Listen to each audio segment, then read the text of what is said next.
Bab 36. Derek terhuyung mundur ketakutan. Dia melupakan masalah dengan Lynn. Perhatiannya fokus kepada Arif. Arif, jangan berlebihan. Saya memiliki lebih dari 100 bawahan di Kamboja Club. Cukup hanya dengan satu panggilan dariku, mereka pasti akan langsung turun dan memotongmu. Ancam Derek dengan suara sedikit gemetar. Oke, kalau begitu, coba teleponlah mereka. Aku akan memberi kesempatan. Arif berkata sambil tersenyum mengejek. Tanpa menunggu berlama-lama, segera Derek mengeluarkan ponselnya dan hendak menelpon seseorang. Tetapi belum sempat dia menelpon. Saat itu teleponnya berdering. Itu adalah telepon dari wanita cantik. Derek cepat lari. Orang itu melukai 100 orang di luar. Dia benar-benar iblis. Tidak ada yang bisa mengalahkannya sama sekali. Keluar dari sini sekarang. Dia mungkin sedang dalam perjalanan menuju ruang bawah tanah. Terdengar suara dari seberang telepon. Gedebuk. Derek terperangah dan ponselnya pun jatuh ke tanah. Dia menatap Arif lekat-lekat, tidak percaya ini terjadi. Arif telah mengalahkan lebih dari 100 anak buahnya sendirian. Mustahil. Apakah dia manusia? Sahabat, tolong biarkan aku membunuhnya. Pada saat itu Lynn berdiri di tanah dengan susah payah. Dia terluka parah, tapi dia tidak merasa terganggu karenanya. Tentu, lakukanlah, jangan ragu-ragu. Arif melirik Lynn dan mengangguk. Jadi kalian berdua saling kenal? Derek diliputi rasa penyesalan yang mendalam. Jika dia tahu Arif adalah kenalan Lynn, dia akan mengancam Arif dengan menyandera Lynn. Namun kini setelah dia melepaskan Lynn, dan dengan adanya Arif di sampingnya, hampir mustahil baginya untuk menahan Lynn lagi. Lynn, aku berbohong padamu sebelumnya. Istrimu belum mati. Ketika Derek melihat kilatan mematikan di mata Lynn, jantungnya berdetak kencang dan dia menjelaskan dengan cepat, berusaha mencari cara menyelamatkan diri. Tertegun sejenak, Lynn menatap Derek dengan antusias. Kau jangan coba-coba berbohong padaku, tanya Lynn dengan suara yang dalam. Saat ini ada secerca harapan menyala di hatinya. Saat itu dia sudah pensiun dari kegiatan bawah tanah dan meninggalkan segalanya hanya untuk istrinya. Istrinya adalah segalanya baginya, mencakup semua keinginan dan impiannya. Jika istrinya benar-benar meninggal, dia tidak tahu harus berbuat apa. Tidak ada alasan lagi untuk hidup. Aku tidak berbohong padamu. Juga jika kamu mau, aku akan mengembalikan klub Kamboja kepadamu. Yang aku minta hanyalah tolong ampuni hidupku. Derek mengangguk penuh semangat. Bawa aku padanya, perintah Lynn dengan suara yang dalam sambil berbalik dan keluar. Saat itu juga, seketika Derek mengeluarkan pistol dari ikat pinggangnya dan mengarahkannya ke kepala Lynn. Kamu sangat naif. Aku pasti akan membunuhmu. Apa menurutmu apa? Aku akan mengampuni nyawanya. Tertawa keras, Derek tampak seolah-olah telah mengendalikan seluruh keadaan. Meskipun dia mengarahkan senjatanya ke kepala Lynn, dia melihat ke arah Arif. Tuan Zuryadi, harus kuakui aku telah meremehkanmu. Tapi betapapun kuatnya kamu dalam bertarung, lebih sangat mustahil kamu bisa mengalahkan senjata. Ekspresi mengejek muncul di mata Derek.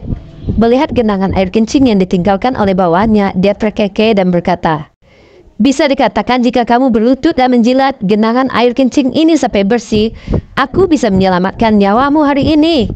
Kalau tidak, aku akan menembak kalian berdua dan mengirim kalian berdua ke neraka.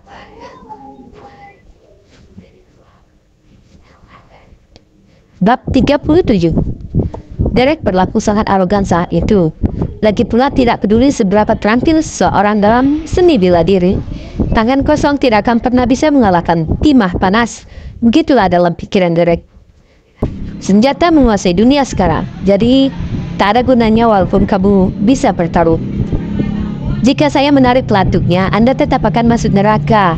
Meskipun Anda petarung terbaik di dunia. Memangnya kenapa jika kamu salah satu keluarga Suryadi? Kamu masih harus menjilat genangan air kencing itu untukku. Saat Derek tertawa terbahak-bahak, sombongan di matanya terlihat jelas. Selain kesalahan, saat di kota Bengkenang, dia belum pernah dikalahkan oleh orang lain. Jadi memangnya kenapa jika Anda salah satu keluarga Suryadi, Anda masih harus berlutut di hadapan saya, pikirnya. Jika kamu punya nyali, datanglah padaku. Pada saat itu Lin berbalik dan menatap Derek lekat-lekat. Wajah Derek berkerut karena kebencian saat dia berteriak, "Apakah menurutmu aku tidak berani membunuhmu?" Saat itu dia meletakkan jarinya di pelatuk, bersiap menembak. Saat dia hendak menarik pelatutnya, dia melihat kilatan pisau. Saat kemudian tangan kanannya yang memegang pistol terputus, jatuh ke tanah di samping pistol. "Ah!" Derek menolong kesakitan. Dia mencengkeram pergelangan tangannya dengan sangat kesakitan saat darah mencerat dengan deras dari pergelangan tangannya yang putus. Saat dia menatap Arif, teror akhirnya muncul di matanya. Bagaimana ini bisa terjadi? Bagaimana dia bisa bergerak begitu cepat? Kecepatan serangan Arif di luar imajinasinya. Kamu. Tanpa ragu-ragu Derek berlutut di depan Arif dan memohon, "Tuan Suryadi, aku tahu aku salah. Tolong beri saya kesempatan lagi." Menatap Derek dengan dingin, Arif tidak berkata apa-apa. Dari awal hingga akhir, Derek hanyalah badut gajinya. "Tuan Suryadi." Derek hendak terus memohon, tapi Arif berbalik dan menatap Lin. "Bereskan dia, aku akan menunggumu di luar." Setelah berbicara, dia berbalik dan pergi. Lin berjongkok dan mengambil pistol yang masih menempel di tangan Derek yang terputus. Dia kemudian melepaskan jari-jarinya dari pistol secara perlahan. Saat Arif keluar dari ruang bawah tanah, dia mendengar suara tembakan umbahannya.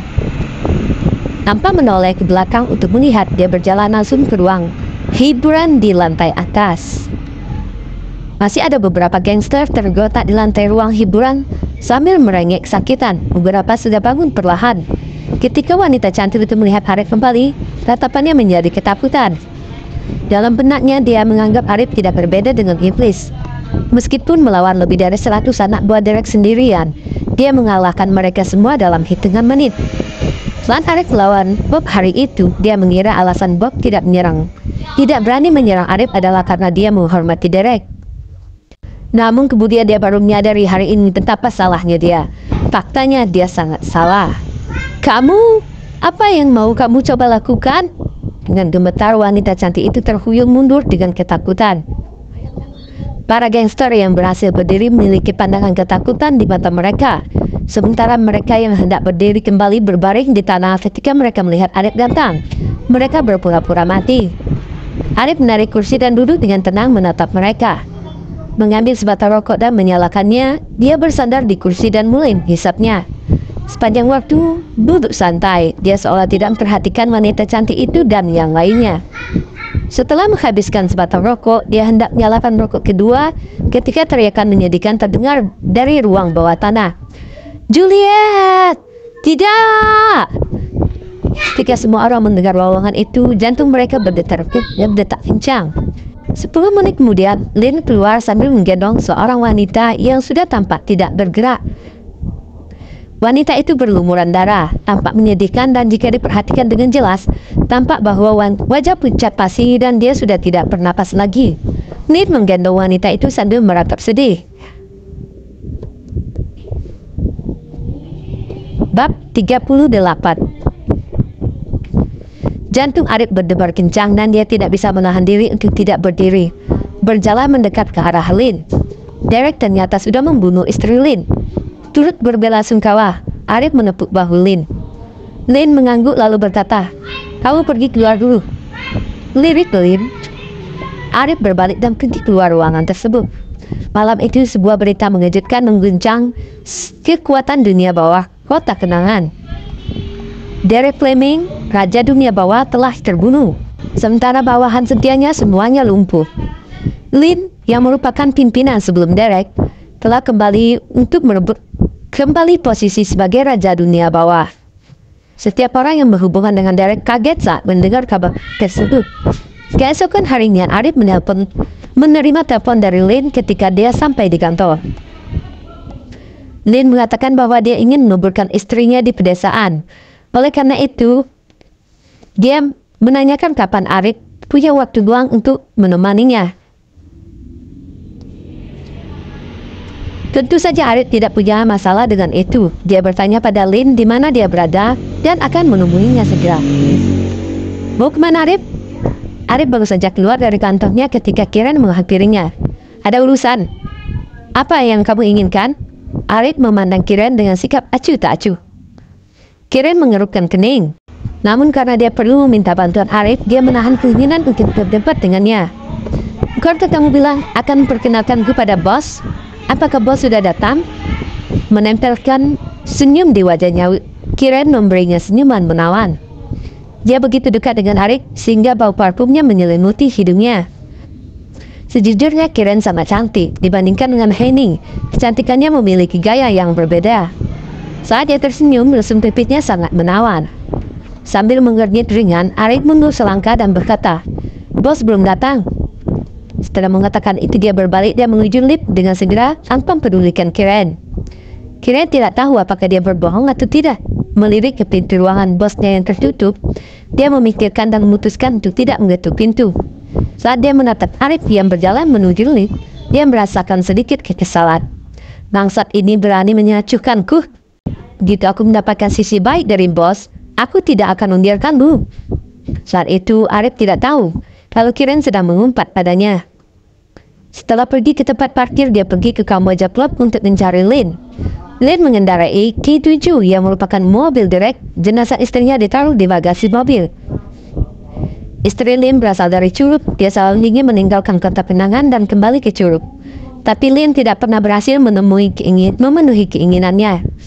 Setelah kematiannya, yang ingin dia lakukan hanyalah menguburkannya kembali di Curup. Lin mengatakan bahwa istrinya menyukai keheningan. Oleh karena itu, setelah mencapai Curup, dia membeli Nissan berkualitas tinggi. Bersama Arif dan beberapa keluarga jauhnya yang masih ada, mereka menguburkan Juliet di luar halaman belakang rumah keluarga Dan. Dia yatim piatu. Setelah menyelesaikan sekolah menengah, dia pergi ke kota Penangan untuk bekerja. Dia bekerja sebagai pelayan di klub Kamboja saat itu. Gumam Lin sambil menerus batu nisan yang baru didirikan. Arif menyalakan sebatang rokok dan memberikannya padanya. Kemudian dia menyalakan satu untuk dirinya sendiri dan bersandar pada batu di dekatnya, mendengarkan gumaman Lin. Saya ingat, Simon menyukainya dan ingin dia minum bersamanya. Namun dia menolak. Kemudian bawaan Simon dengan paksa menyeretnya ke kamar di samping kamarku. Setelah saya menyelamatkannya, dia menjadi istri saya.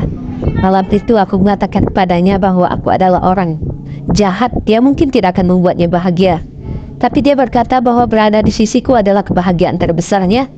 Ketika dia mengatakan bahwa dia menjadi takut, saya pensiun dari dunia bawah. Meskipun dia banyak berubah dalam 2 tahun ini, menjadi wanita yang haus kekuasaan dan tidak berperasaan, dia akan selalu menjadi wanita yang paling aku cintai. Pada akhirnya dia tetap mati karena aku adalah bagian dari dunia mafia.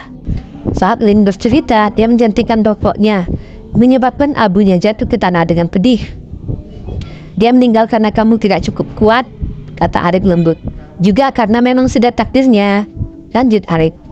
Kamu benar, jika aku tidak pensiun dari dunia bawah, jika aku menjadi lebih kuat, aku bisa melindunginya dengan lebih baik. Lin mengangguk setuju. Dia akhirnya mengerti, namun semuanya sudah terlambat. Tidak dapat dipungkiri bahwa kehidupan mengalami pasang surut.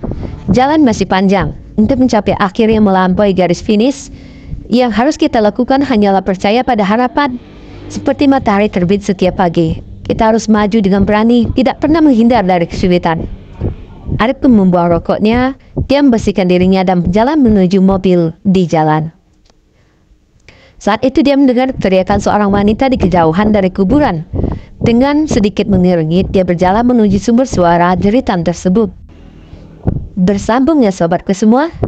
Terima kasih kepada semuanya yang sudah setia mendukung perkembangan channel kami ini.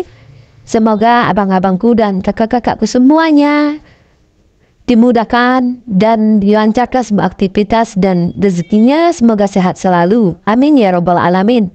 Assalamualaikum warahmatullahi wabarakatuh.